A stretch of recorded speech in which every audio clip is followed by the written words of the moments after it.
Jojo Siwa used to be that bow-wearing, glitter-bomb Nickelodeon kid your niece wouldn't shut up about. But now, she's transformed into a bizarre cocktail of chaos, somewhere between a 1950s trad-wife, a rebellious rock star, and a viral meme machine. And lately, she's been spiraling so hard, people are starting to wonder, is this a meltdown or a marketing plan? This isn't a comeback, it's a collapse. And somehow, it's working. Let's talk about the implosion of Jojo Siwa, a saga that includes rage bait music, a cheating scandal, a genre she invented herself, and child exploitation allegations. Buckle up. This one's wild.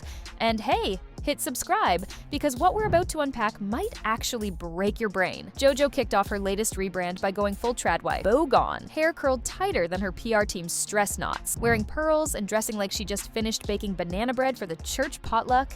It was giving Pinterest Mom's starter pack. But this wasn't just a new look. It was a full identity pivot, one that came immediately after a very public cheating scandal and an even more confusing TikTok pregnancy rumor spiral. Yeah, more on that in a second.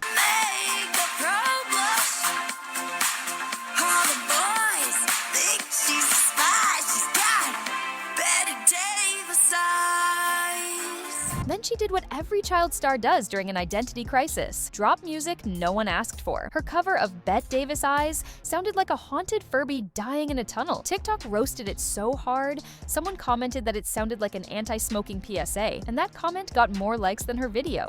Even the original singer subtly dragged her, saying, "There's a difference between singing a song and embodying it. Jojo, please don't ever touch this track again." Instead of letting it go, Jojo doubled down, posting another version of the song where she literally laughs mid-performance and forgets the lyrics. She said it was for a quirky documentary audition.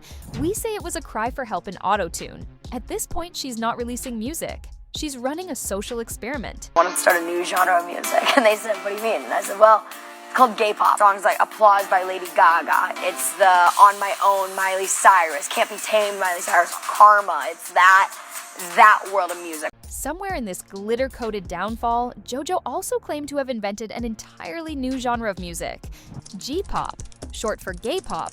She described it as like K-pop, but gay, referencing Lady Gaga and Miley Cyrus as examples, which is like saying you invented pizza because you put cheese on toast. Then, in an even weirder twist, she bought a song called Karma from another artist and started marketing it like she wrote it herself. Groundbreaking, apparently. Her fans confused. The internet dying. The comment section under her teaser, brutal. The top comment literally said, "You have a hidden talent. Keep it hidden." Now here's where things get scary. It's all intentional. Jojo has learned that if your music is so bad people can't look away, you win. Because hate shares are still shares. So she's fully leaned in, posting clips of herself strumming guitars she clearly doesn't know how to play, laughing through takes, forgetting lyrics, and promoting songs like she's in on the joke. This is the Trisha Paytas marketing strategy. If you can't go viral for being talented, go viral for being a disaster. And Jojo's playing it like a champ. While all of this was happening, Jojo went from queer icon to Trad-wfie, publicly dumping her girlfriend after a cozy spoon session with Love Island's Chris Hughes on Celebrity Big Brother UK. Fans weren't just confused, they were betrayed. Jojo had spent years branding herself around LGBTQ+ identity. Her videos, merch, songs, all rainbow flags and girl-on-girl energy. Then boom,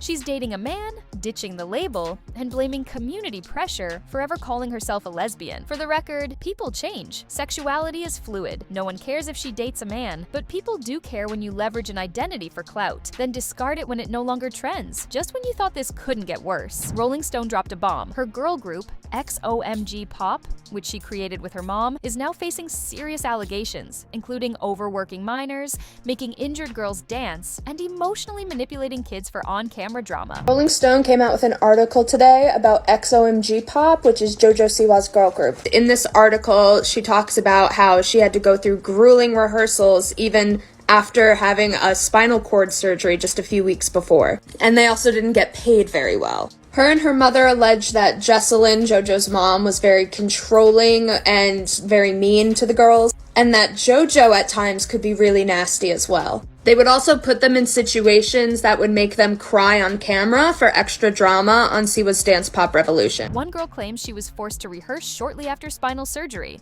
Others said they were made to cry on camera. The villain behind the scenes, allegedly, Jojo's mom, the same woman who launched Jojo into stardom. So while Jojo was out here marketing glitter and empowerment, her brand was reportedly running like a sequin-covered sweatshop. So what do you do when your music flops? Your comment sections are roast battles, and your public goodwill is in flames. You go on tour. Obviously, Jojo just announced her Infinity Tour. In Europe, because apparently Americans have hit their limit. And if the last tour is anything to go by, where she reportedly got drunk on stage and cursed in front of 5-year-olds, Europe might not be ready for this rebrand.